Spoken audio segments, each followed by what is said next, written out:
Order! Order! You are an incorrigible delinquent at times. Behave yourself, man!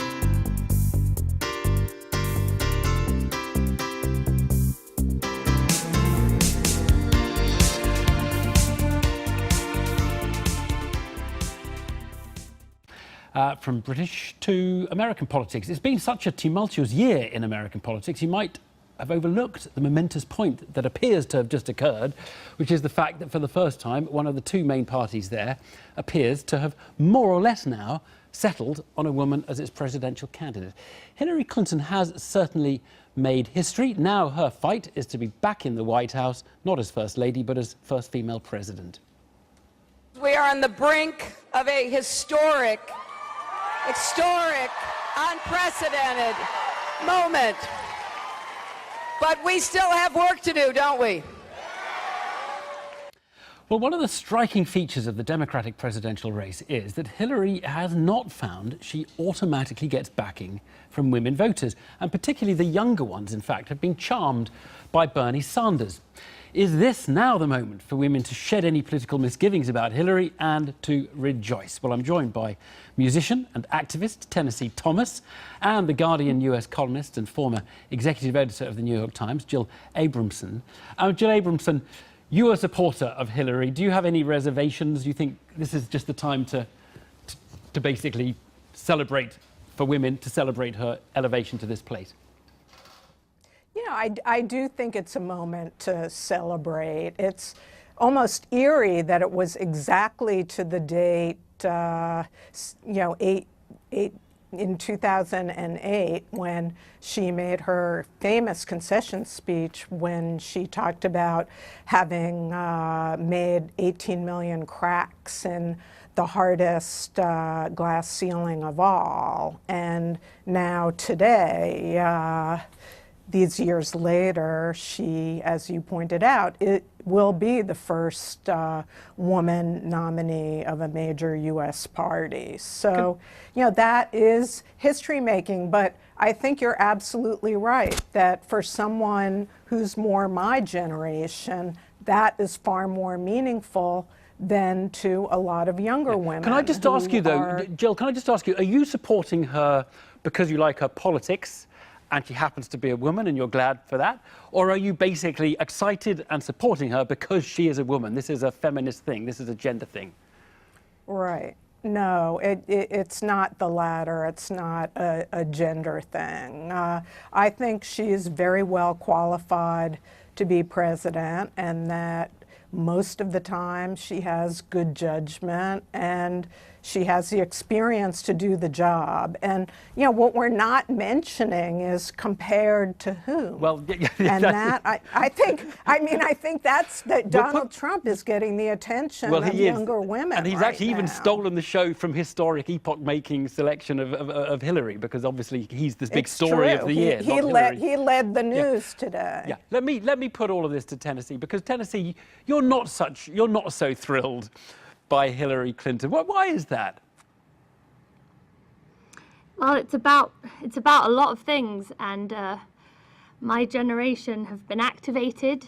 My friends, people who felt like their voices were completely unheard by politicians, have registered to vote and shown up because there's somebody talking about all the things that are really important to us. People struggling in this country, people who are being killed because of the color of their skin, put in prison. You know, there's a lot of really serious things going on, and Tennessee, just let me ask you.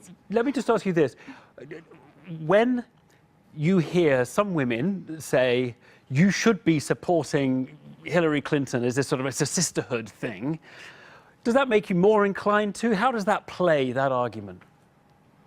I think it's obviously there need to be more women in politics. There needs to be more diversity in politics.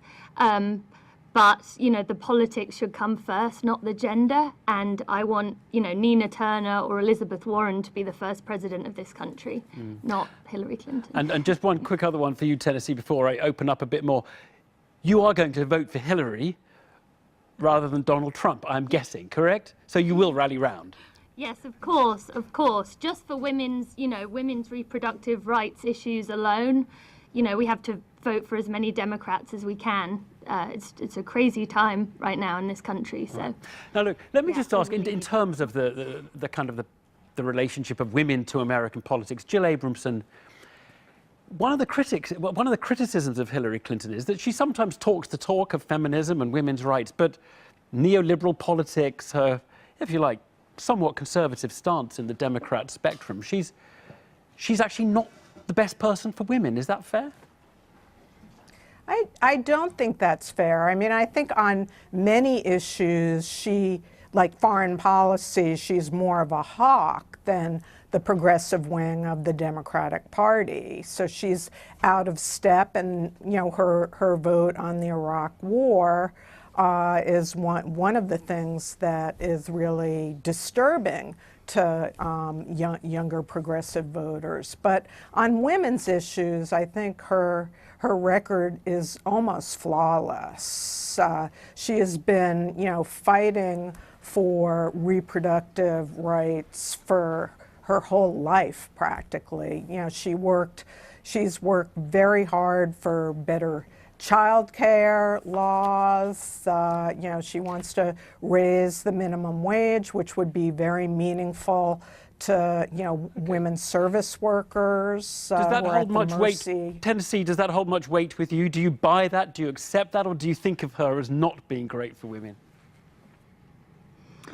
I mean, of course, she is a woman, so that is good for women. But I think to use that to get people to vote for her is just kind of inappropriate, given all of the other issues, and we have this other candidate, Bernie, who is also a feminist. Being a feminist isn't just about being a woman; it's about where they stand on all these issues. Jill Abramson, I want to put something to you. I mean, Hillary Clinton has a lot of critics. And clearly, if they criticize her ankles, you can dismiss that as just misogyny, or people who have a difficulty imagining someone in this role of president who is a female gender. But do you think, I mean, she has a lot more critics actually than you might expect. And I just wonder whether you think her critics are basically misogynists, or are they people who raise perfectly valid points? That, for example, the hoarseness of her voice, that she sometimes has been shouting and sounding quite hoarse. People will point that out. Is that necessarily sexist, or is that just part of the cut and thrust of ordinary politics, do you think? Well, I do think women politicians in the U.S.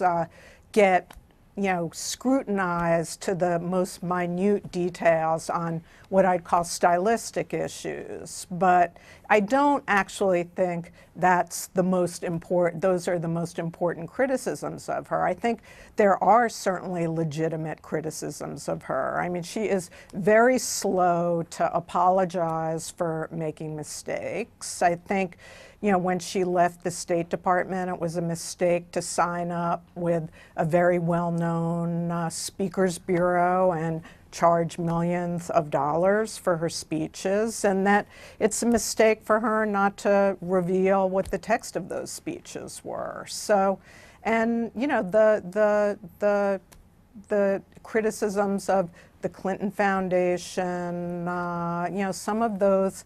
As someone, I was an investigative reporter for decades covering money in politics. I mean, some of those concern me too. But on balance, I think, she has a very strong record. And I don't think she's a dishonest, untrustworthy, or as Donald Trump would say, that she's crooked. Crooked Hillary. I think she's shown poor judgment. Sometimes poor judgment. Jill Abramson, Tennessee. Thank you for Tennessee, Thomas. Thanks both very much indeed. Thank you. I've been getting away with it all my